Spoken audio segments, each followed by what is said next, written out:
प्रणाम दर्शकों, मैं हूं ऐश्वर्या कपूर और आप देख रहे हैं मेरे साथ पूछता है भारत। आज भारत अपना 77वां, जी हां 77th रिपब्लिक डे मनाया। भारत ने अपनी पूरी सैन्य शक्ति को सिर्फ दुनिया के सामने एक बार फिर दिखाया ही नहीं, बल्कि ये तस्वीरें जो अब आप देख रहे हैं, वो जिसने भी पूरे विश्व में देखी वो एक बात मान गया कि भारत की वायुसेना हो, थल सेना हो या जल, हमारी तीनों सेनाओं का शौर्य की बराबरी कम से कम एशिया पैसिफिक में करने वाला शायद ही कोई और है। और जहां तक बात पाकिस्तान की आती है, हमारे पड़ोसी देश की आती है, दर्शकों यह भी एक सच्चाई है कि हम अपना पड़ोसी बदल नहीं सकते और हम उसकी आदतें भी नहीं बदल सकते। लेकिन एक बात पे हम 140 करोड़ भारतीयों को गर्व होना चाहिए, हमें गौरवान्वित महसूस करना चाहिए कि ऐसे वीर जवान, चाहे वो आर्मी हो, एयरफोर्स हो या नेवी हो, इन तीनों सेनाओं में हैं जो who are ready to pay the ultimate sacrifice, जो अपना जीवन भी दांव पे लगाने को तैयार है आपको और हमको बचाने के लिए, इस देश को बचाने के लिए। ये सिर्फ बोलने की बात नहीं होती है। एक तस्वीर अभी आई, एक साल 12 महीने का बच्चा, 12 महीने का बच्चा जब अपने फौजी पिता का अंतिम संस्कार करता है ना, 1 साल का बच्चा, उसे कुछ नहीं पता, कुछ नहीं, लेकिन उसकी मां अपने बच्चे का हाथ पकड़े वो क्रिया कराती है। एक फौजी के पीछे सिर्फ वो नहीं खड़ा होता, पूरा एक परिवार खड़ा होता है। सिर्फ एक फौजी, एक वीर जवान वो कदम नहीं उठाता, पूरा परिवार कदम उठाता है दर्शक। इसीलिए हर सांस जो हम लेते हैं, it is because of our brave soldiers, और उसको हमको महसूस करना चाहिए। लोग कहते हैं आज की तारीख में, आज की पीढ़ी में, आप 2025-26 में आ गए हो, दुनिया बात करिए एआई की, अमेरिका ये टेस्ला, इलॉन मस्क रॉकेट भेजता है, वापस लाते हो, आप आज भी रिपब्लिक डे परेड निकालते हो, इंडिपेंडेंस डे मनाते हो, परेड आते हैं, फौजी आते हैं। इट इज वो प्रोसेस नहीं है जो लोग वहां महसूस होते हैं ना, जो लोग वहां होते हैं, they feel a sense of pride, उन्हें एक वो गौरवान्वित महसूस करते हैं, उन्हें एक सेंस ऑफ प्राइड होता है जब वो देखते हैं ना अपने वीर जवानों को।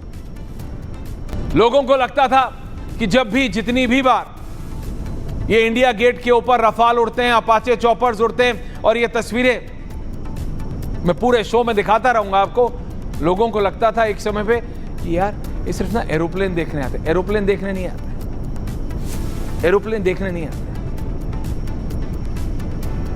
ये जो आप झंडा देख रहे हैं ना, ये ऐसे ही कोई झंडा नहीं है, ये ऑपरेशन सिंदूर का झंडा है दर्शक।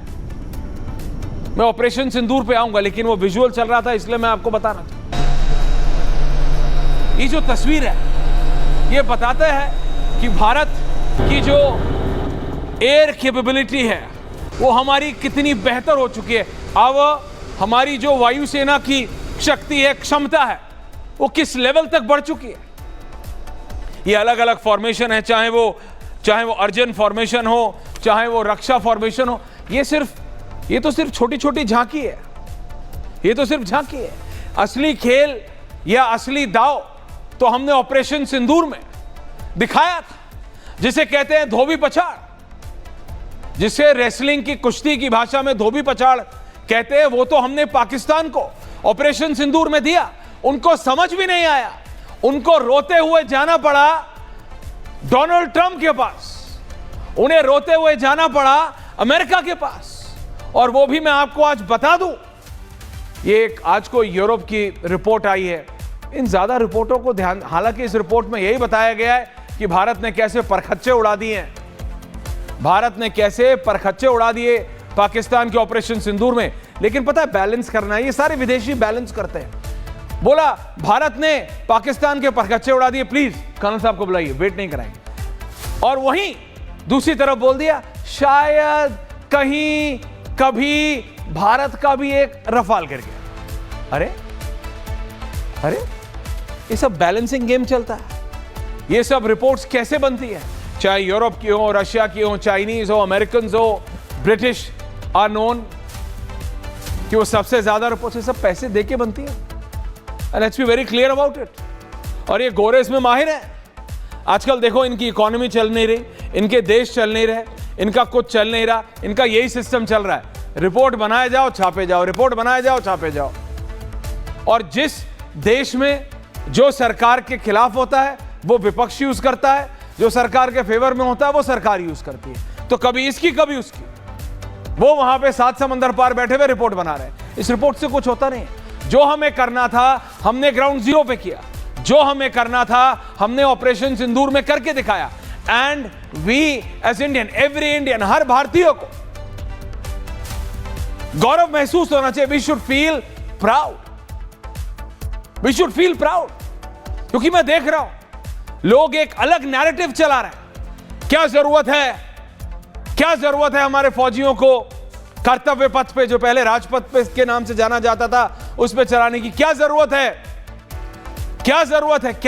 है हवाई जहाज को रायसीना हिल्स और कर्तव्य पथ के ऊपर से उड़ाने की। देखो ये वो लोग कहते हैं जो अपने रूट से डिस्कनेक्ट होना चाहते हैं, ये वो लोग कहते हैं जो उस सेंस ऑफ प्राइड से अपने आप को डिस्कनेक्ट करना चाहते हैं, वो लोग कहते हैं who are not proud of their armed forces.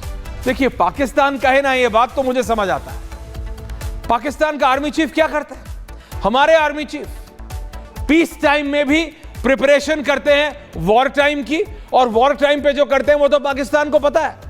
लेकिन शर्मा, अगर तुम्हारे पास ये पाकिस्तान के फेल्ड मार्शल की तस्वीरें हैं अभी वाली, दावोस वाली, मुझे बताइए दर्शकों। और आज पूछता हूं मैं और पूछता है भारत, नहीं है शर्मा तो मंगा लो, मैं वेट कर लूंगा। आसिम मुनीर वाली, दुनिया का कोई और ऐसा देश हो, कोई और ऐसा देश तो प्लीज मुझे बता दे मेरे पैनलिस्ट आज पाकिस्तान से भी जो आए हैं, किसी और देश का आर्मी चीफ, किसी और देश का आर्मी चीफ ना दाओस जाता है।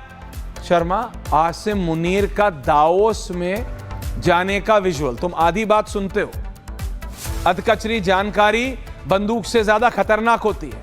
आसिम मुनीर के दावोस वाले विजुअल्स निकालो, किसी और देश का। मेरे साथ जनरल जीरी बख्शी जुड़ेंगे, जनरल दयाल जुड़ेंगे, कर्नल मेरे साथ बैठे हैं, राजनीतिक विश्लेषक दोनों तरफ से जुड़ेंगे। मैं सच में जानना चाहता हूं, कोई और ऐसा देश है दुनिया का जिसके आर्मी चीफ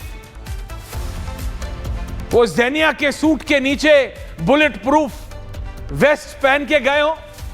एक तो सूट पहनेगा अगला फौजी तो 8 लाख का पहनेगा, और 8 लाख के सूट के नीचे पाकिस्तान के आर्मी चीफ पहनेंगे क्या बुलेट प्रूफ वेस्ट? क्यों? उनको लग रहा है जहां डोनाल्ड ट्रंप अमेरिका के राष्ट्रपति खुले में घूम रहे, कोई इंडियन स्नाइपर लगा के बैठा है निशाना किसके ऊपर? आसिम मुनीर के ऊपर।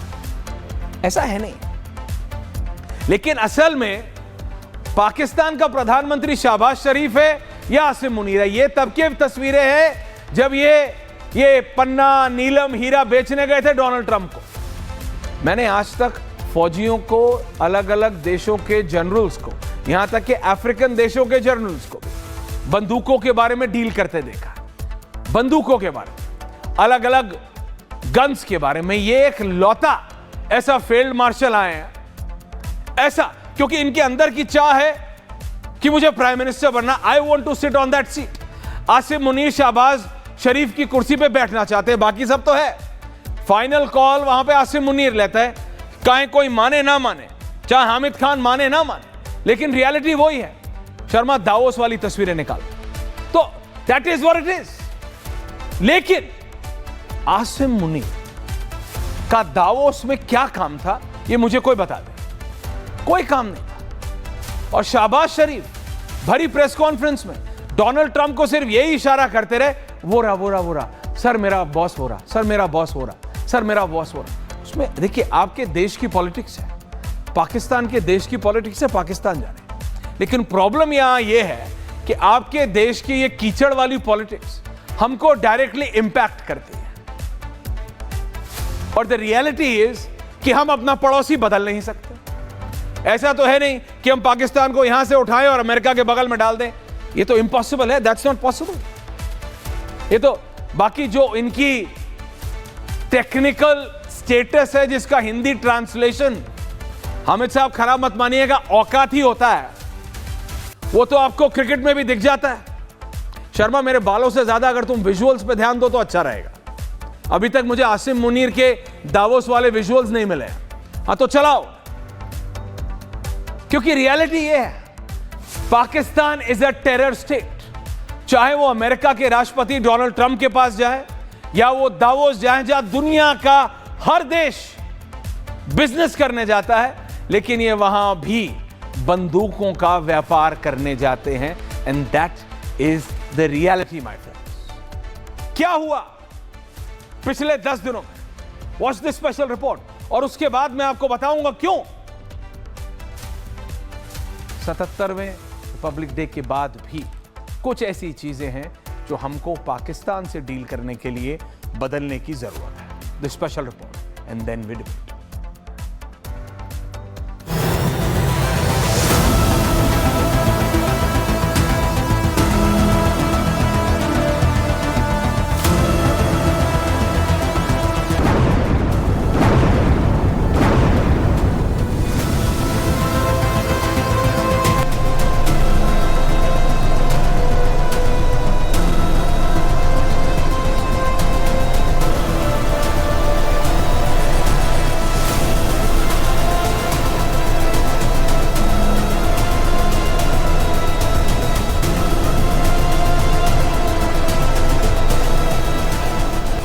एयरफोर्स के जो जमीन पर रेडार कंट्रोलर थे वह इतने दहशत में थे कि जैसे ही उनको खबर मिलती थी कि इंडियन एयरफोर्स के फाइटर विमान टेक ऑफ करके पाकिस्तान की बॉर्डर की तरफ जा रहे हैं, आईबी की तरफ जा रहे हैं, तो वो अपने रेडार का जो ट्रांसमीटर होता था उसको स्विच ऑफ कर देते थे और पैसिव मोड पर चले जाते थे। उसके फ्रंट लाइन एयरफील्ड बर्बाद कर दी थी। तो ये सच्चाई है, पाकिस्तान को अब डर तो लगता है।